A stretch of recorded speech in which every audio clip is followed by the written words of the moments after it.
Periyar Maniamma Institute of Science and Technology, Thanjavur, Civil Engineering with specialization in GIS and remote sensing and more. தமிழ்நாட்டினுடைய நிலவரம் குறித்து நம்முடைய செய்தியாளர் விவரங்களை வழங்க காத்திருக்கிறார். அதை குறித்து நாம் கேட்கலாம். தமிழகத்தில் பல இடங்களில் திமுக கூட்டணி முன்னிலை வகிக்கிறது. திமுகவினுடைய அலுவலகங்கள், திமுகவினுடைய தொண்டர்கள் மிகுந்த உற்சாகத்தில் இருக்கிறார்கள். விவரங்களை நம்முடைய செய்தியாளர் எழிலரசி வழங்குகிறார். எழிலரசி, வணக்கம். தமிழ்நாட்டினுடைய விவரங்களை பதிவு செய்யலாம்.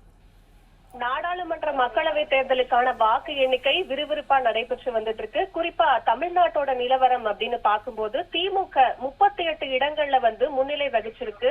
அதிமுக ஒரு இடத்துலயும், பிஜேபி ஒரு இடத்துலயும் முன்னிலை வகிச்சிருக்காங்க. அந்த முன்னிலை வகிச்ச ஒரு இடம் அப்படின்னு பார்க்கும்போது அதிமுகவை பொறுத்த வரைக்கும் விருதுநகர் நாடாளுமன்ற தொகுதி, அதாவது தேமுதிக சார்பில் போட்டியிட்ட விஜய பிரபாகரன் முன்னிலையில இருக்காரு. அதே மாதிரி பிஜேபியில பார்க்கும்போது சௌமியா அன்புமணி தர்மபுரியில போட்டிட்டு இருந்தாங்க. அந்த ஒரு தொகுதியும் அவங்க முன்னிலையில இருக்காங்க. அண்ட் அடுத்தபடியா நம்ம வரிசையா ஒவ்வொரு தொகுதிக்கும் பார்க்கும்போது குறிப்பா அரக்கோணம் தொகுதி அப்படின்னு எடுத்துக்கிட்டோம்னா ஜெகத் ரட்சகன் திமுக முன்னிலையில இருக்காரு இப்ப வரைக்கும். கோவை அப்படின்னு பார்க்கும்போது ஒரு நட்சத்திர தொகுதியாவே பார்க்கப்பட்டது. கணபதி ராஜ்குமார் இந்த தொகுதியில முன்னிலையில இருக்காரு. இரண்டாவது இடம் அப்படின்னு பார்க்கும்போது அந்த தொகுதியில அண்ணாமலை அவர் இரண்டாவது இடத்துல இருக்காரு. கடலூர் அப்படின்னு பார்த்தா விஷ்ணு பிரசாத் காங்கிரஸ் சேர்ந்தவர், இவர் முன்னிலையில இருக்காரு. தர்மபுரியில சௌமியா அன்புமணி பிஜேபி கூட்டணியில பாமக கட்சி சார்பில் போட்டிட்டாங்க, அவங்க முன்னிலையில இருக்காங்க. திண்டுக்கல்ல சச்சிதானந்தம் இவர் முன்னிலையில இருக்காரு, டிஎம்கே கூட்டணி தான்.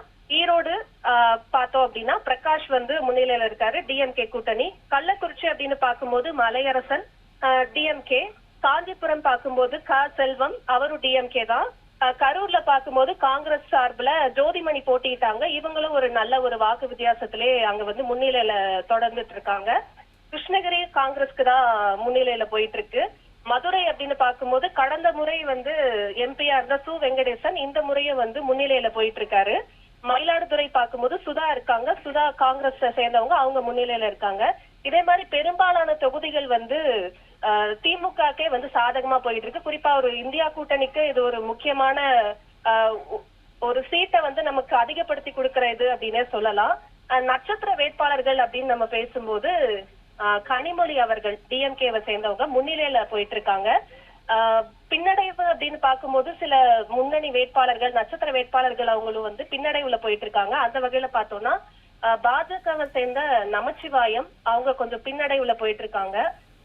காங்கிரஸோட வைத்தியலிங்கம் அவர்கள் முன்னிலையில போயிட்டு இருக்காரு. நாம் தமிழர் கட்சியில ஒரு நட்சத்திர வேட்பாளரா பார்க்கப்பட்ட காளியம்மாள் அவங்க இந்த ஒரு நாடாளுமன்ற தேர்தல்ல பின்னடைவை சந்திச்சிருக்காங்க.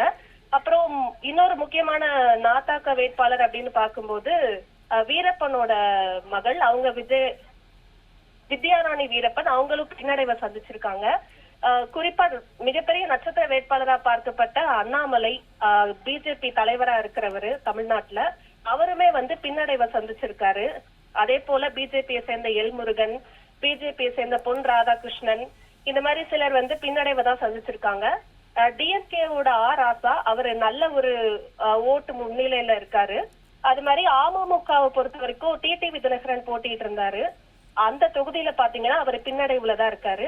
மிகவும் எதிர்பார்க்கப்பட்ட முன்னாள் முதலமைச்சர் ஓ பன்னீர்செல்வம் தனிச்சு போட்டிட்டு இருந்தாரு பலாப்பழ சின்னத்துல ராமநாதபுரம் தொகுதியில, அவரும் பின்னடைவை தான் சந்திச்சிருக்காரு.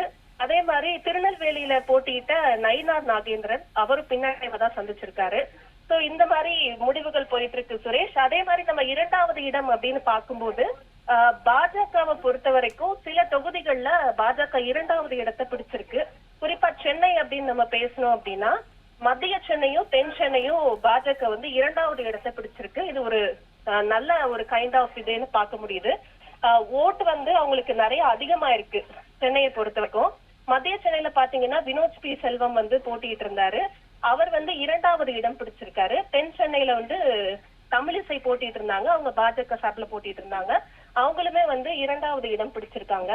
அதே மாதிரி சில இடங்கள்ல பாஜக ஒரு ஓட்டு இன்க்ரீஸ் ஆயிருக்கு அப்படின்னே சொல்லலாம். கோவையிலயும் பாஜக கொஞ்சம் ஓட்டு இன்க்ரீஸ் ஆயிருக்கு, செகண்ட் பிளேஸ் வந்திருக்காங்க. நீலகிரியிலே பாஜக செகண்ட் பிளேஸ் வந்திருக்காங்க. நிறைய இடங்கள்ல பார்க்கும்போது பாஜக செகண்ட் பிளேஸ்ல இருக்கு. அதே மாதிரி தேர்ட் பிளேஸுக்கு வந்து அதிமுக தள்ளப்பட்டிருக்கு. அதுக்கும் கீழே நாம் தமிழர் கட்சி 4வது இடத்தை பிடிச்சிருக்கு. சுரேஷ், விவரங்களை வழங்கியமைக்கு நன்றி எழிலரசி.